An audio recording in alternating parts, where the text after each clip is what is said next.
Hello, my Teaching Without a Book friends. I'm Sarah Thomas, and today we're going to talk about the most effective way to use your ELA and math centers.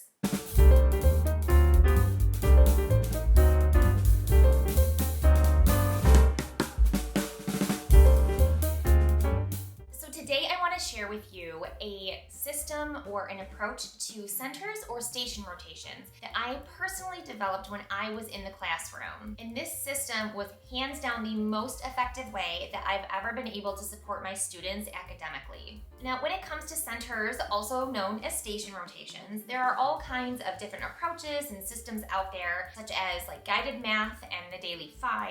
And when I was a new teacher, I tried many of these systems. They were research-based, and it's what everyone was using, and so I felt like it was a good place to start. Over time, though, I really started to notice that my students were struggling a lot with retention and being able to maintain the learning of skills and standards that they had already mastered. And this made me think about myself as a learner. I may have mastered a math concept in September, but if you were to try to test me on that again in November, I would never be able to successfully do it. I am the kind of learner where if I am not constantly practicing and doing and engaging in that learning, I'm going to forget in a very short period of time. And I don't think that that's unique to myself. I think a lot of us can really relate to that. Even as a teacher, how often do you hear from your colleagues at the grade level that comes after you say that your students from last year claim that they never learned certain things or that we never did that? I know for sure that that was true for me, and I think it's true for most of us. And it isn't that we didn't teach them those things, it's that they don't remember learning that content. And that's because the curriculum just does not give our students enough time to engage in the learning and consistently practice and have that exposure. Our children need the time to interact with skills and standards so that they have more opportunity to master them and retain them. So we know that research shows that learning happens through doing and exposure. When we teach our students new content, skills, or standards, and then we just move them along to the next unit in the curriculum without ever providing that space for them to revisit the things that they learned and mastered, they will forget what they learned. Now, this idea to circling back to old content throughout the school year, also known as spiraling or a spiraled curriculum, is not new. This strategy was developed by Jerome Berner in 1960 and is actually commonly used by teachers all the time without them even realizing it, because it makes sense. And so after really seeing my kids struggle to retain their learning, I knew I wanted my math and ELA centers to become focused on providing that spiral review for them, where they could circle back to interact with those previously taught skills and standards and have the opportunity to interact with them for the rest of the school year. So that was really the first piece for me when developing my most effective approach to centers. It's really rooted in the foundation of that spiral curriculum. The second component was in the structure for determining what sorts of activities and learning would be at each center. And this is the place where I personally feel that the other approaches that I had tried fell short for my kids. For example, in the Daily 5, the foundation is really to grow students as independent readers. Therefore, the content of each center is focused on fostering literacy. But what I was recognizing was that my students needed the time to actually be reviewing the things that they had learned and continue to practice the skills and standards that I had already taught them. And so that is how I developed my standards-based centers approach. By creating centers or stations that were based on groupings of standards in ELA and math, I was able to provide consistent spiral review of standards and skills for the entire school year. This allowed my students to engage in that content over and over again, which increased their retention and their mastery of those skills and standards. So while I was pulling small groups for reading or math instruction, the rest of my kids were engaging in explicit, intentional learning activities that were data-driven, differentiated, and based on their grade level standards. This not only helped them to retain what they had already learned, but it provided that opportunity for me to close learning gaps for students who were still approaching those grade level standards and provide enrichment for those students who were able to quickly and easily master them. So I'd come up with this idea over the summer, and I knew I wanted to try it out for the next school year, but I didn't want to necessarily do both math and ELA because,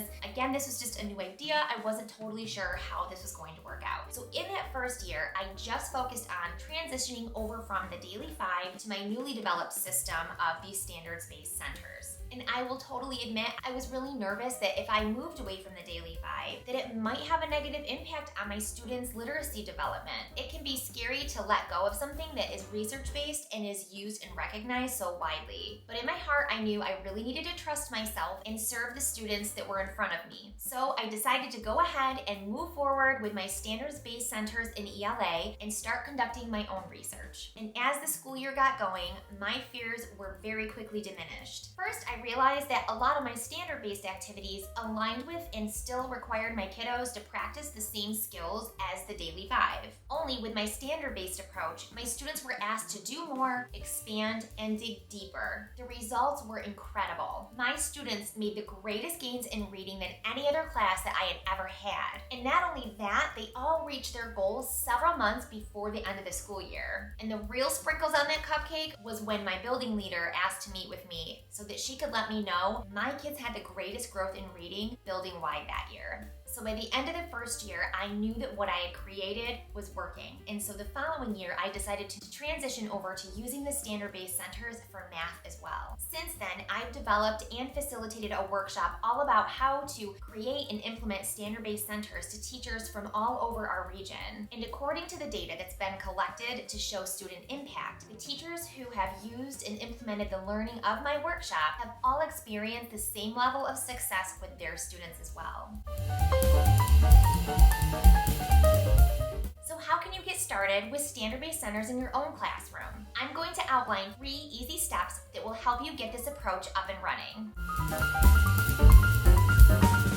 The first thing I did was to create a guide of my grade level standards so that rather than being all on a bunch of different pages, I had them all on one simple page that was really easy and quick to reference. I put all the standards on one page and I organized them into categories. Then each of those categories became a center. So for example, my standard-based ELA centers were reading, text, and literature, reading foundational skills, language and vocabulary, writing, and then I also added a 5th read to self center because my block was long enough to have a 5-center rotation at 15 minutes each. Now each of those centers focused only on that grouping of standards, and so any activity found in that center would then hit one of the standards inside of that grouping. So that looks like at the Reading, Text, and Literature Center, there were activities that supported students' reading comprehension because those are the standards that fall under that group. So I might have my kids read a short passage or engage with a piece of our weekly mentor text or work with pictures or illustrations in order to answer questions and make connections. So the activities in this center covers only standards that are found in that reading, text, and literature family. And so if my next center was the Reading Foundational Skills Center, all of the activities in that center are going to be based on standards inside of that grouping of standards. And so those activities were word work based. So things like digraphs or blending, as well as working on fluency and high frequency words. And so for my 3rd center, which is language and vocabulary, again, students focus on standards within that group as well as my writing center. And then again, I had time for that final 5th center, and so I provided that read to self opportunity where students could independently choose and read books and texts from our classroom library. So when planning my centers, I really depended heavily on that standards cheat sheet to be able to select the standards that I wanted my kids to work with each week. I will say that the downside to all of this was really creating those cheat sheets of my standards because it took a really long time. First of all, to be flipping through all the pages of standards and then all of the formatting that I had to do to make it so that it would all fit on the one page. But it was really worth it for me because it saved so much time in the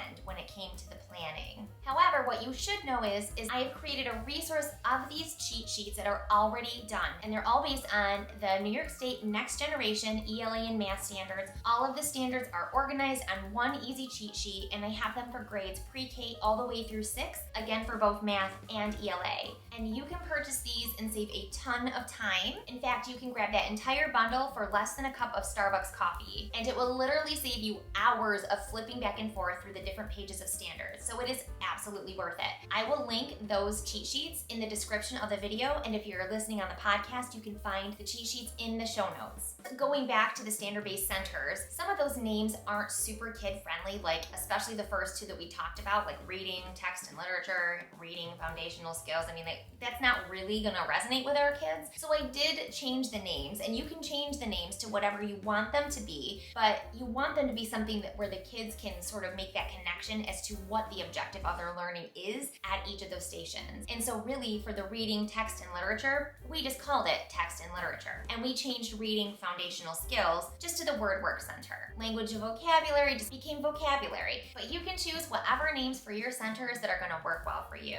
And so when I implemented the standard-based centers for math, I did the same thing. I just used my standards cheat sheets and the groupings of the standards to create a center out of each of those groups. And so my standard-based math stations included operations and algebraic thinking, numbers and operations in base 10, measurement and data, and geometry. And so the first step to the process is to create those cheat sheets. And if you decide to create your own, I highly recommend creating at least the grade level below and above you, so that way it makes for much easier differentiation. And again, in the resource I created, you will get grades pre-K all the way through 6.